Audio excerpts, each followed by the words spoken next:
कौमी असम्बली का इजलास हंगामाराई और कोरम नामुकम्मल होने के बाइस गैर मुय्यना मुद्दत तक मुलतवी कर दिया गया। इजलास के दौरान PTI अरकान ने नारेबाजी की। वक्फे सवालात के दौरान मुख्तलिफ अरकान ने मौसमियाती तब्दीली के मामलात पर सवालात उठाए। इस दौरान इकबाल आफरीदी ने कोरम की निशानदही की, जिस पर गिनती हुई और कोरम मुकम्मल करार पाया। इजलास के दौरान अपोजिशन के रुकन इकबाल आफरीदी ने दोबारा कोरम की निशानदही की। गिनती के बाद कोरम नामुकम्मल होने पर कौमी असम्बली का इजलास गैर मुय्यना मुद्दत तक मुलतवी कर दिया गया। कौमी असम्बली का इजलास हंगामाराई और कोरम नामुकम्मल होने के बाइस गैर मुय्यना मुद्दत तक मुलतवी कर दिया गया। इजलास के दौरान PTI अरकान ने नारेबाजी की। वक्फे सवालात के दौरान मुख्तलिफ अरकान ने मौसमियाती तब्दीली के मामलात पर सवालात उठाए।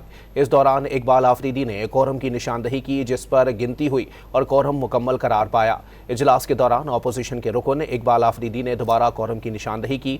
गिनती के बाद कोरम नामुकम्मल होने पर कौमी असम्बली का इजलास गैर मुय्यना मुद्दत तक मुलतवी कर दिया गया।